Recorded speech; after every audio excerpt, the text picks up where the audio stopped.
1 trillion shift. China, Gulf cooperation countries, and ASEAN just changed everything isn't hype.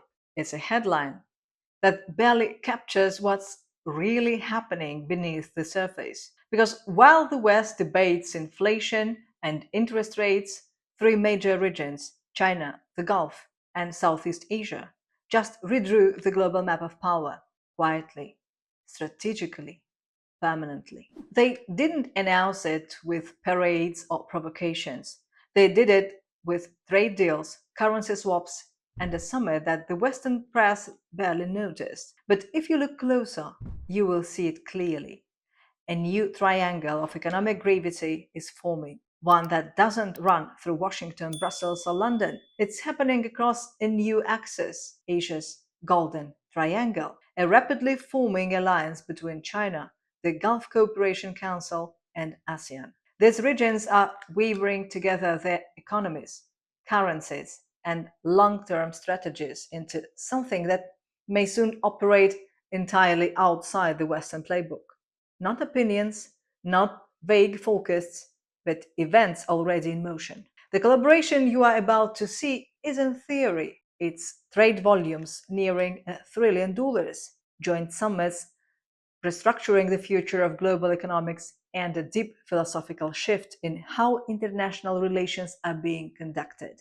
Over the next few minutes, we will walk through the proof from soaring trade volumes to de-dollarization deals, from historic summits to the rise of BRICS 2.0, from reactive Western deals to proactive Eastern frameworks. This isn't speculation, it's data, strategy, momentum. And if you are still looking at the old world map, it's time to flip it over. Let's get into it. In May, a meeting was held in Kuala Lumpur that most Western headlines missed or downplayed. The first ever trilateral summit between ASEAN, China, and the Gulf Cooperation Council took place, drawing in leaders from 17 countries across Asia and the Middle East. But this wasn't just another round of diplomatic pleasantries. This was a carefully choreographed announcement of a new geopolitical reality. Malaysia's Prime Minister Anwar Ibrahim didn't speak in generalities. He referenced centuries of trade, the Silk Road, and the long standing historical ties connecting these regions. And this is what makes it significant. They are not building something new from scratch, they are reactivating an ancient infrastructure, only now it's running on 21st century tech, logistics, and economics. What makes this so powerful is the strategic complementary of these regions. The Gulf countries bring energy and capital. Countries like Saudi Arabia and the United Arab Emirates supplying massive investment and oil reserves. ASEAN brings labor, manufacturing, and digital innovation, with key nations like Indonesia and Vietnam rising fast. And then there is China, the world's second, even first, largest economy, supplying advanced infrastructure, tech, and financing. Together, they form a naturally synergetic ecosystem. Resources, production, and consumption all looped into a closed circuit. In economic terms, that's what you call a self sustaining regional bloc. And the timing, it's no accident.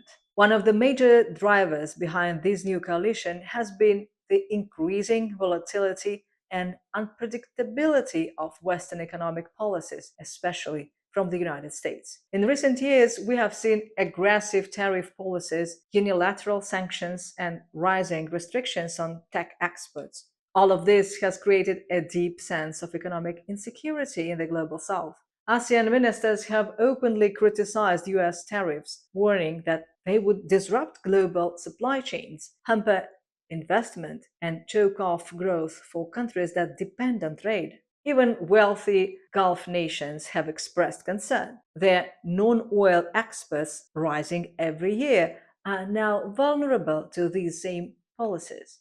Rather than waiting for Western policy to become more reliable, these regions have taken matters into their own hands. The trilateral alliance formed in Kuala Lumpur has one unifying goal: to create a trade environment that's resilient, tariff proof, and sanctions resistant.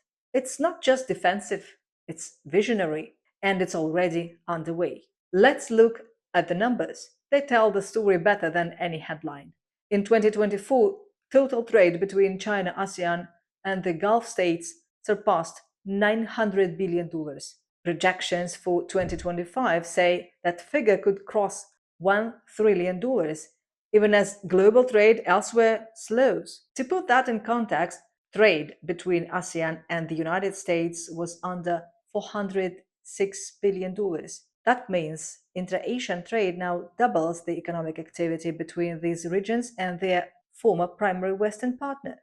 And that's just the start. The form of this trade is shifting too. Where once everything ran through the US dollar, we are now seeing full scale de-dollarization. In early 2025, China and Indonesia announced that all bilateral transactions, from raw material to high tech components, will be settled in yuan and rupiah.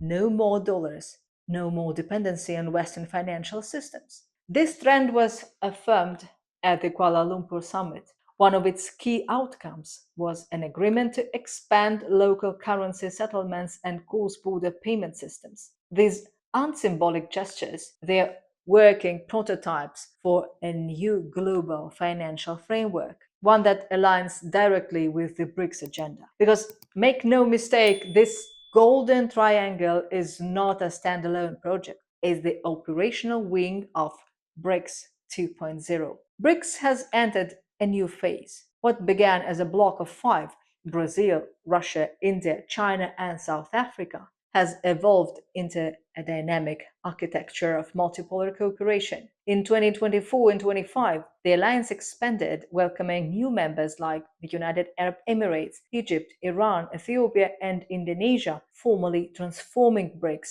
from a closed circle into a much broader economic and diplomatic platform. But here is the real shift. BRICS 2.0 is no longer just about formal membership. At the BRICS summit in Kazan, a new framework was introduced, the BRICS Partner Belt. This is a flexible layer of strategic engagement that enables non member countries to collaborate on shared priorities like local currency trade, infrastructure, technology, energy, and regional security without needing full accession. It's a network model, not a club. And this is where Southeast Asia enters the picture. Nations like Malaysia, Thailand, and Vietnam have all participated in BRICS linked meetings or been invited into Partner Belt dialogues. They are not formal BRICS members, but they are aligning through shared initiatives, particularly in trade logistics, de-dollarization strategies, and South South cooperation. It's the same with Gulf countries like Qatar or Oman. The appeal is clear. This framework offers access without submission.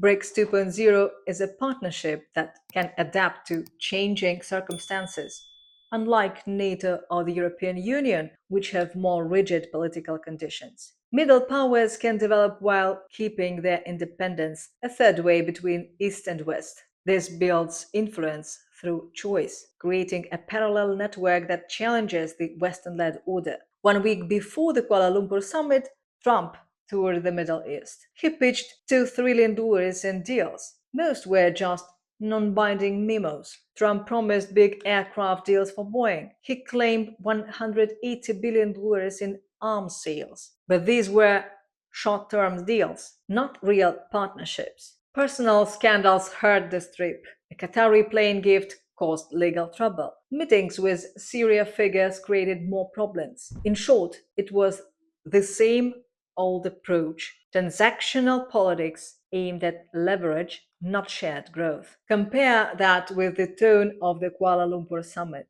Leaders talked about shared history, long term cooperation, and mutual development goals, not handshakes over fighter jets.